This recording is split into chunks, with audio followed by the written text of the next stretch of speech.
Hello, and welcome to Colloquiapedia.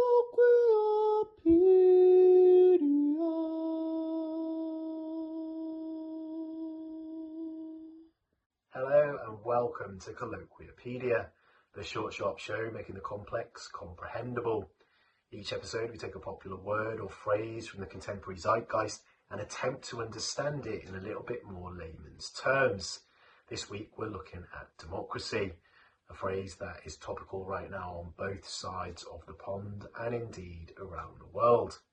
And I think it's one of those phrases that we sometimes look at on Colloquiapedia that we all probably have a kind of vague understanding of at the back of our mind, and might know some of the elements of it when we see it, but indeed also may struggle to kind of pinpoint our own individual definition and understanding of it in the form of like a elevator pitch.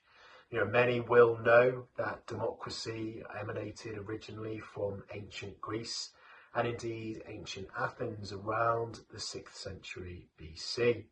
At that time, the term demokratia was born, fusing demos and kratos, people and power, and of course spurning what would become a hugely popular sitcom in the UK in 1977, many years later, Robert Lindsay's Citizen Smith, Power to the People. And we know that democracy's grown up in many different states and regions and countries over the years, incarnating many different forms. And again, there are traits that we look at and we think, well, this is representative of what I understand to be democracy. Things like, as just a quick glance at the wiki tells us, freedom of assembly, association, personal property, freedom of religion, voting rights, right to life, liberty, minority rights. So there are a lot of interesting benchmarks with democracy along the way. And of course, it's never been kind of a perfect line from A to B in terms of, you know, turning everything and everywhere and everyone democratic all at the same time. Women, for example, in the UK were first able to vote in some form after World War I in 1918, but it wasn't until 1928 until all women over the age of 21 were universally given that vote. And we see examples of this everywhere all the time in the way that democracy's grown up in different parts of the world. Today, Oxford and Google define democracy as a system of government by the whole population or all the eligible members of a state, typically through elected representatives. So I thought, who better than one of those elected representatives to come and talk to us about democracy? And I was earlier joined by Patrick Hurley, MP for Southport, the first ever Labour MP for the area. And he, as an MP, has obviously got a great bit of visibility on democracy for us, both in terms of going into Parliament and seeing it function in that way, and indeed in terms of working in his local constituency and how democracy is really implemented and enacted and used on more of a day-to-day basis. So with all that said, I began by asking Patrick the all-important question. So, Patrick, welcome. Good to be with you.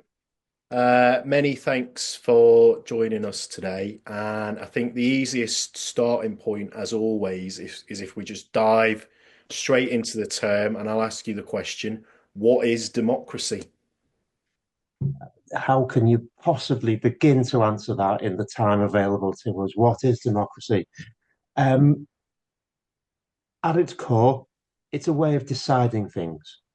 It's a way of deciding things which, you know, involves the demos, involves the people, making sure that, you know, the etymology of the word is that obviously this is ruled by the people, it's ruled by the demos.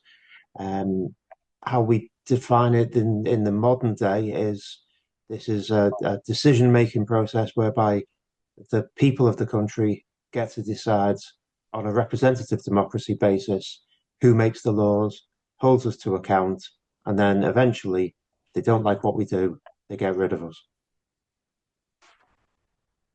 Excellent. And I heard a lot of talk recently. One example, I was listening to the news agents with Mateless and Sopel and those guys, and they've started to talk a little bit more recently about the difference between liberal and illiberal democracy, which I don't necessarily really fully understand. So, to your mind, is there such a dichotomy between the two? And if so, how would you begin to sort of segment that in the definition?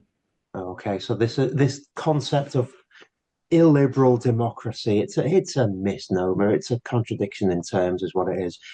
From as far as I can gather, this is a fudge by people like Viktor Orban in Hungary. They want to be seen to be democratically elected politicians, um, purely for the basis of maintaining a relationship with the West and the European Union, as far as I can tell, but at the same time not adhering to the tenets of the kind of the Western tradition that we've had for 170 years or more. So liberal democracy has always been around the idea of, you know, we make sure that there's a public square where argumentation can take place, where we can all agree, disagree with each other, we debate stuff, we discuss stuff, but at the same time, there are protections in there for people who might want to go against the grain. That may, whether that's in terms of lifestyle or belief or political argument or, whatever it could be, even just down to the way they're dressed. If people want to go against the grain, if people want to belong to a subculture or a minority, then that's the liberal in liberal democracy. And the argument has always been since the 1850s onwards is that this is beneficial to the democratic state, to the countries that we live in. I won't go into great detail about Victorian philosophy and John Stuart Mill and all of the arguments that were being raised 170, 180 years ago. But fundamentally, I think that the concept of liberal democracy is that people who maybe at first glance would seem a little eccentric or a little not going with the arguments that most people would make.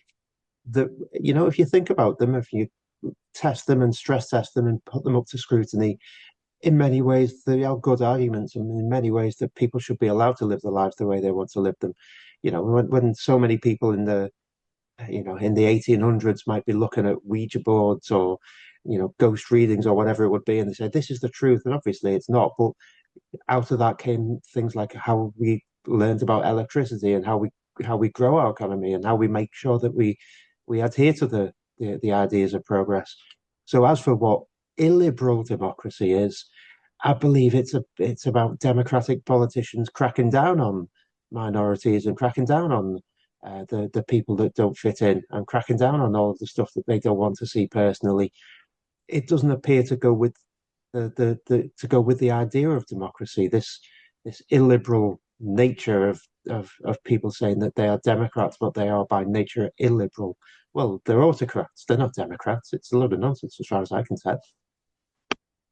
Yeah, and then therefore it sounds to me like you would still put emphasis on the implementation and the idea, the theory, the vision of democracy, rather than just seeing it as, say, like a vehicle where one person casts one vote, like a process or a system. You think that the word itself still resonates, in terms of representing ideas like fairness and egalitarianism and equality and making things more equal for individuals within a community.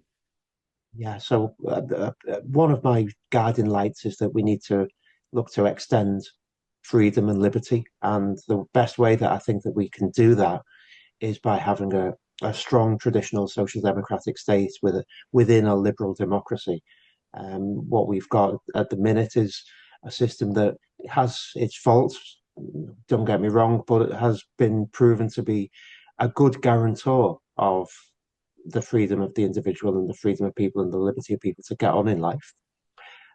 What I would see as the kind of the illiberalism that we're seeing more and more of is that people become powerful through a democratic vote, and then they almost pull up the ladder after them, that they say, oh, well, now I'm in power, that I don't need to be held to account for what I do.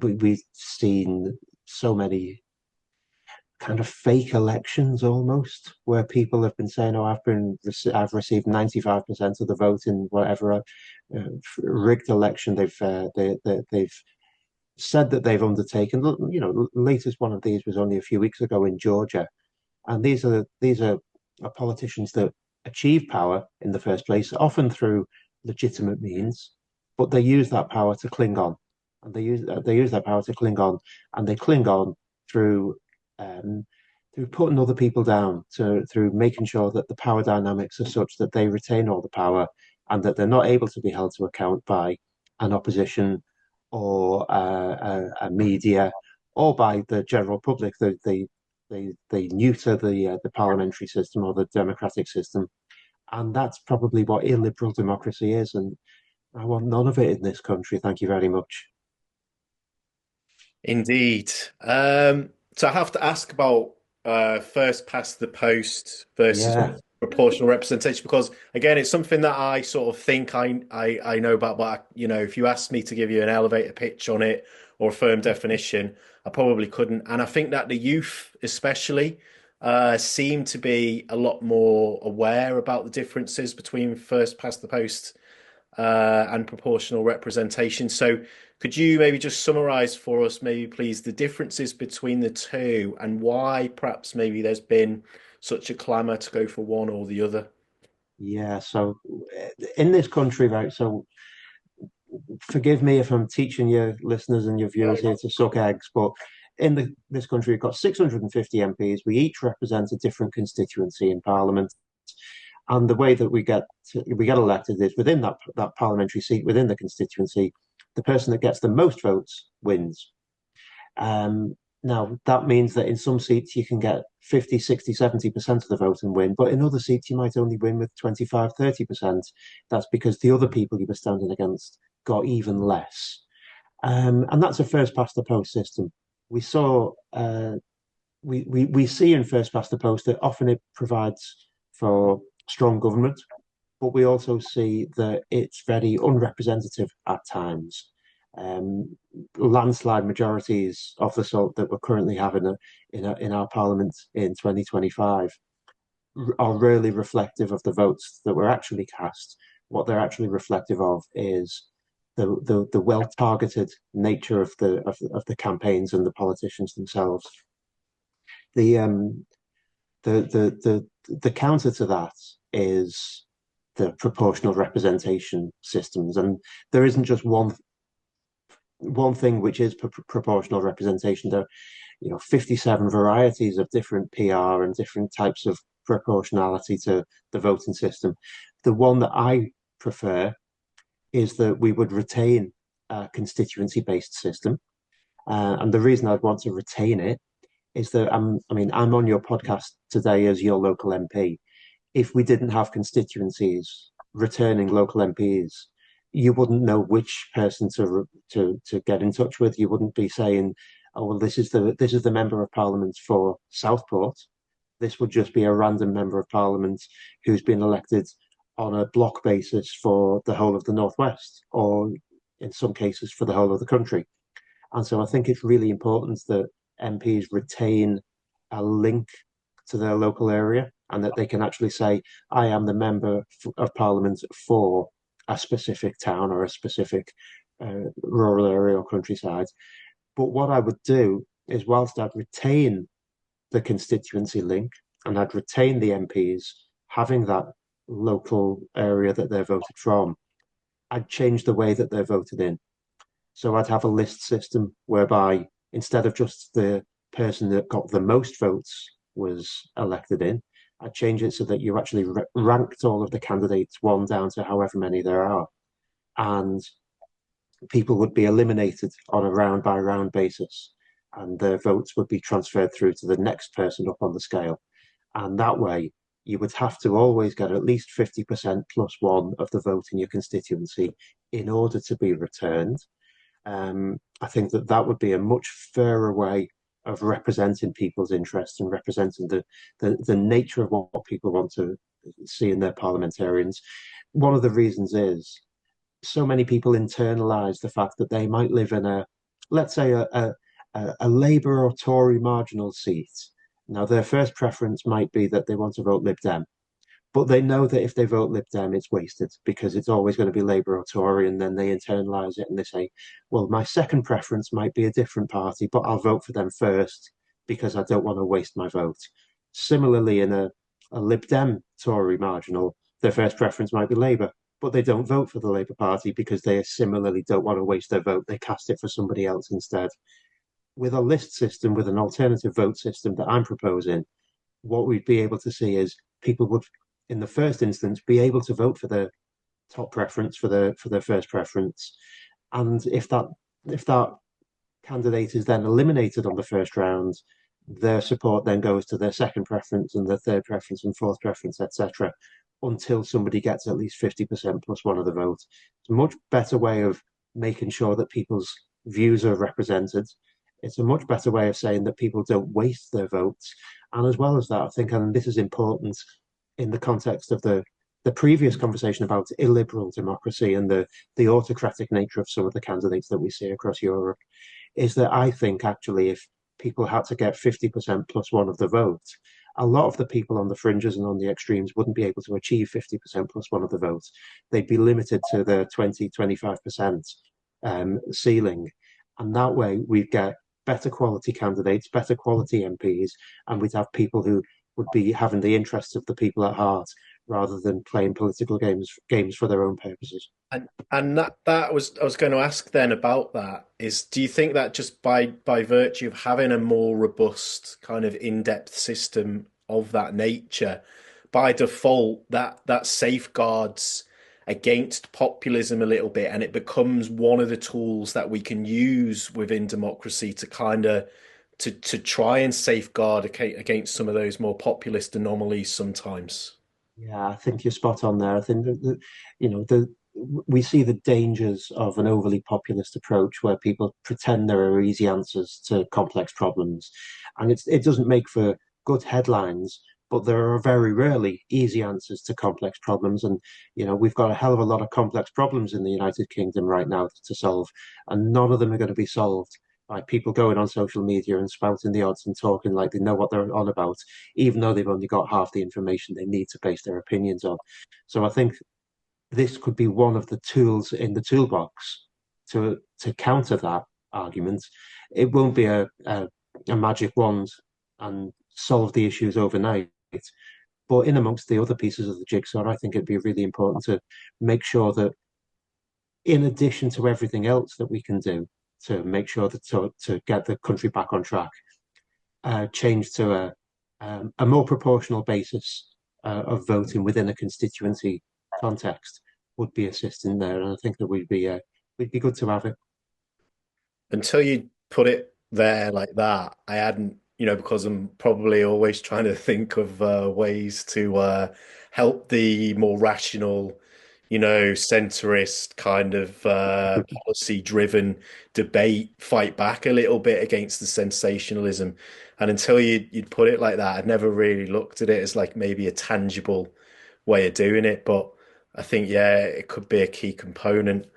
All of that brings me on to, again, bit of a hobby horse question of mine, but media and politics, nutshell, let's go back 10, 20 years. We see the acceleration of digital, the emergence of social.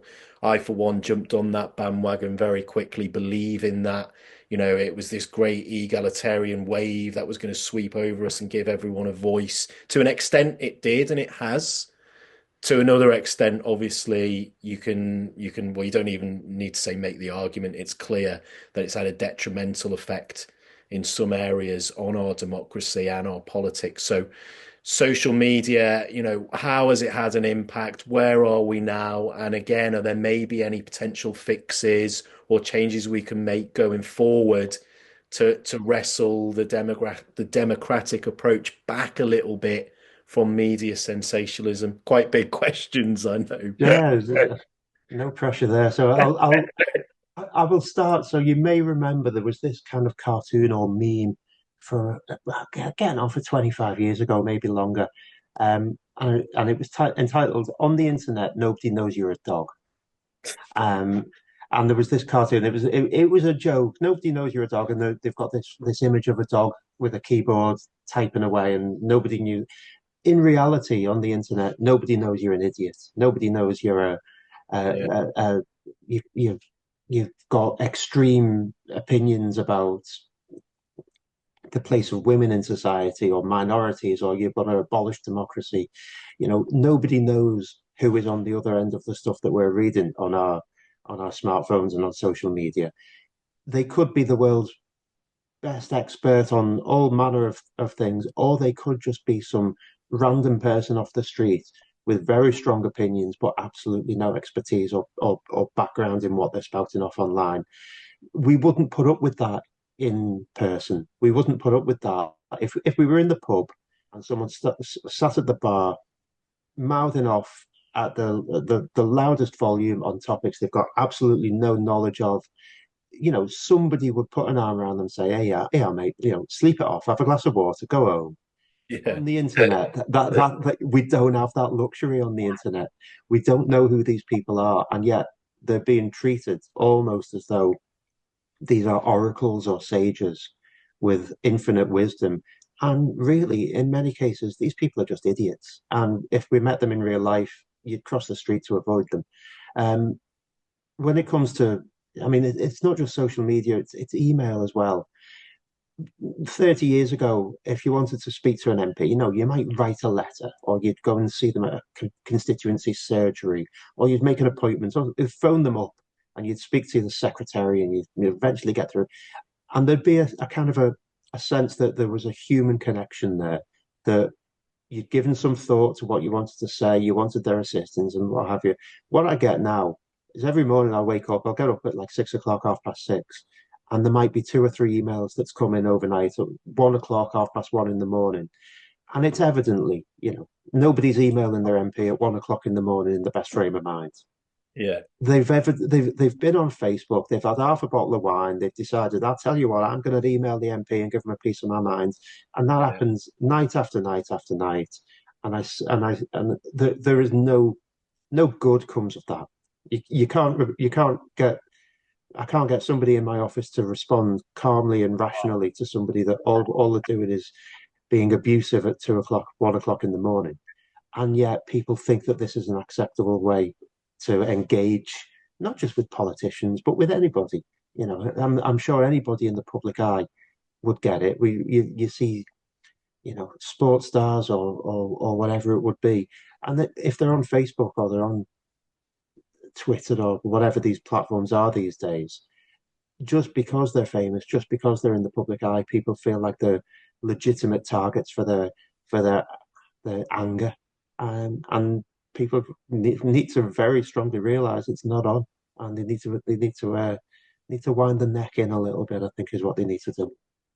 I find that slightly harrowing that you've just said that, after everything that's gone on over the last few years and, all the lessons that we think we've learned. And I mean, look, I know people get on the Twitter or the X or whatever and give it a bit of that. But to hear you say that you still literally just waking up to a barrage of emails just because people perhaps looking for a scapegoat or someone that they can crystallize to take it out on. I mean, that's quite a sad state of affairs in a way, really. It is, and you can marry that into the misinformation, or people call it misinformation. In my book, they're just downright lies that people spout. Yeah. Um, I've had it about myself. I was just before Christmas, I was out with a friend in town. I was having a drink, and he comes up to me, some fella, and it's like, "You're the MP, aren't you?" And I've said, "Yeah, yeah, yeah." He says, "Can I give you a word of advice?" And your heart sinks, doesn't it, when someone comes up to you in the pub, says, I know who you are, I'll give you the word of advice. And his word of advice was based on a fake tweet that apparently he'd been sent. Somebody had doctored some image or something or other. I'm not quite sure exactly what it was. And he said, "You're an absolute disgrace." And I'm like, "Mate, I never said what you think I've said." "Yes, you did," he says, and would not have it that he was wrong. In the end, he stood up and started shouting to the whole pub that I was the MP and I need to be publicly pilloried for the work that I'd been doing because he didn't agree with what I was saying, and it just turned out it was a load of nonsense in the first place. I'd never said what he thought I'd said, but of course the guy was 3 or 4 pints down by this stage. There was no reasoning with him, but that's what social media can be like, and it's draining. Before the election, actually, the so many of the candidates before the general election were advised, and I was given this advice myself: try not to run your own social media. Get somebody else to help it to run it for you. To look at it all the time. Yeah, and just for your own mental health, because if I've got my phone in my hand here, I'll pick up my phone and oh look, somebody else is having a go at me about something that they think I've done, or and there's no positives to that at all. The positive is that people get a voice, but how they use that voice is just ridiculous in many respects. And people need to have a sense of a sense of responsibility as well. To come back to the liberal democracy, and I hadn't quite realised when I started this podcast with you that I would be twice mentioning John Stuart Mill to you this evening. Well, he's very, very vocal supporter of free speech, and yet one of the kind of the things he mentions in his book on liberty about free speech is that it's contextualized, and what you can say in a newspaper column, I think the example he gives is about corn dealers, and he says corn dealers could be considered to be starvers of the poor, and he says something along the lines of, "This is fine to write it in a newspaper column. You can imagine in the Times, and somebody says, 'Oh, corn dealers are starvers of the poor, and we need to deal with this vile trade or whatever it is.'" He says, "But putting the same thing on a placard and then going out with a mob to a corn dealer's house, and you're kind of rabble rousing in that sense, says that this would be unacceptable free speech because of the possible consequences. Unwittingly, you're encouraging, you're instigating violence, you're trying to rouse people against people in a violent manner. And so, what's within the context of a newspaper article might be acceptable is entirely unacceptable in the context of going down on the bounce to someone's house to have a go at them. And I think in the current climate of 2025, he was writing in the 1850s.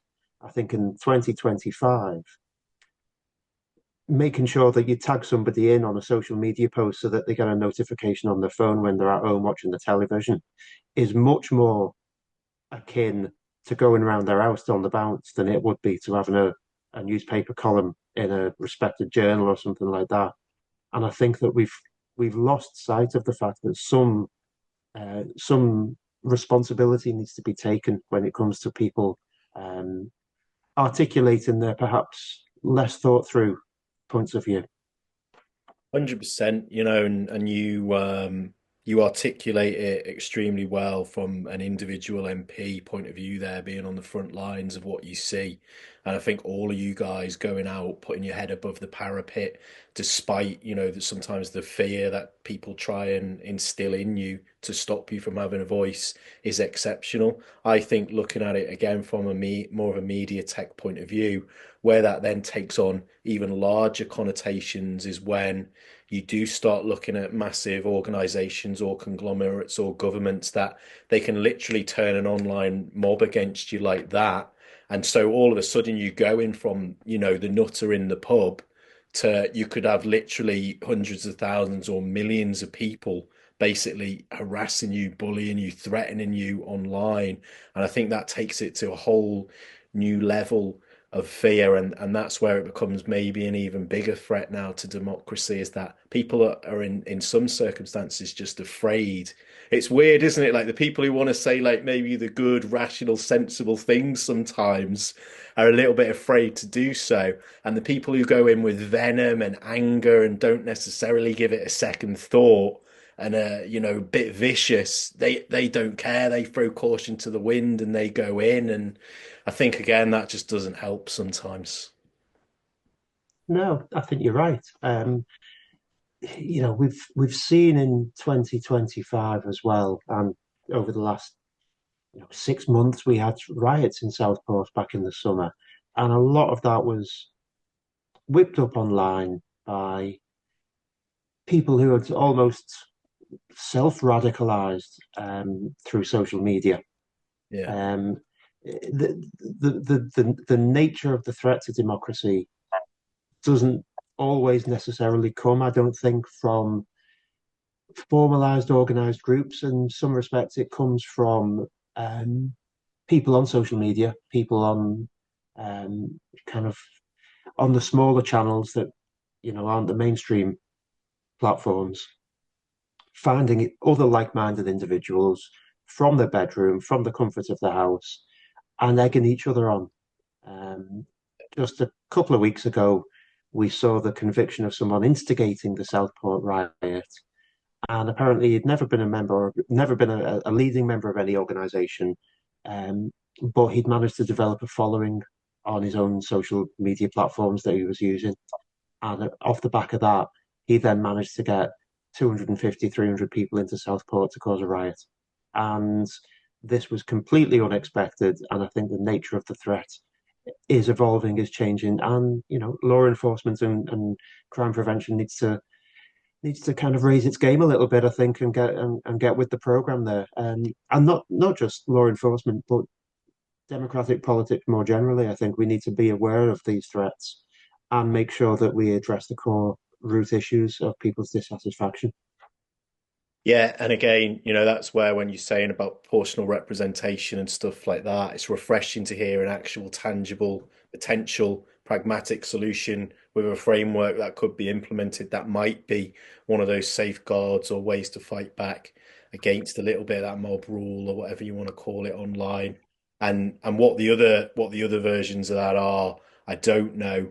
But yeah, I just hope that, especially, I wouldn't even necessarily say it had to be regulation in a way. I don't know how you would frame it, but I just hope that we can get to more kind of pragmatic ways with media tech in particular to kind of help school that a little bit going forward. Uh, Yeah, sorry, yeah. go No, go on. I'm just agreeing with you, Jamie. That's on. all. Well, I was just going to say, have you got any advice for the youth, maybe? I mentioned that, how they talk a lot about proportional representation. I imagine as well for the youth now, they think, how on earth? I mean, they go on the Insta or the X or whatever. Like, it's difficult even sometimes to know where the truth and reality lies. So, how can they now, you think, get into, if they want to take steps to kind of assist democracy or maybe even get a foot on the ladder into politics? What would be some of your just sort of key basic recommendations to do that?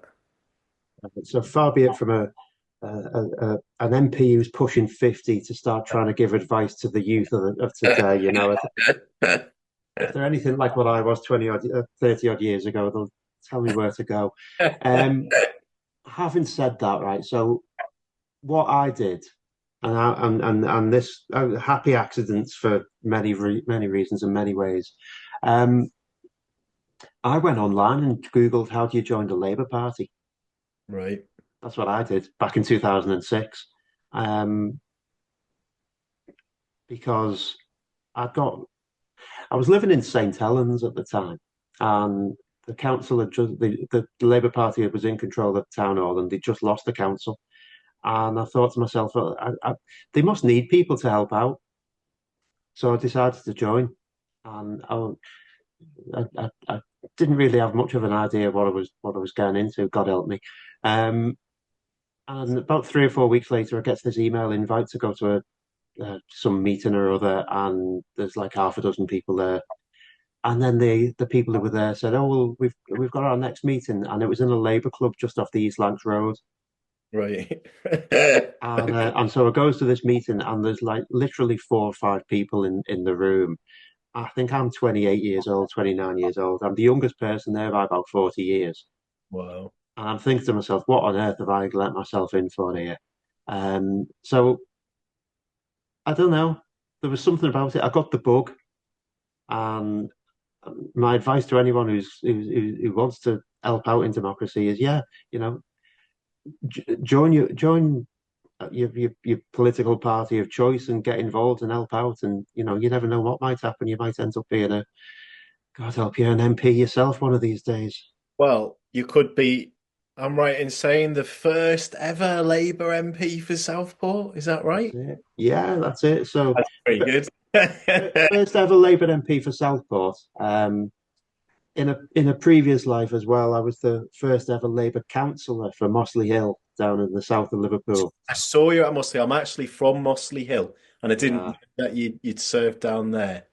So yeah, I was surprised when I saw that. I didn't realize. yeah. I did the usual thing. I met a girl that lived down there, so I moved over. There you go. And the little tale. This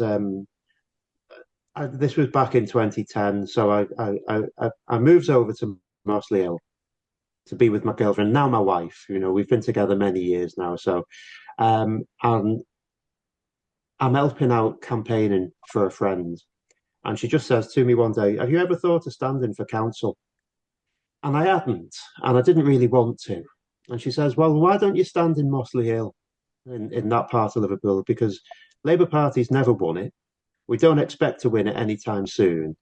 And you can just make up the numbers and help out that way." So I did that.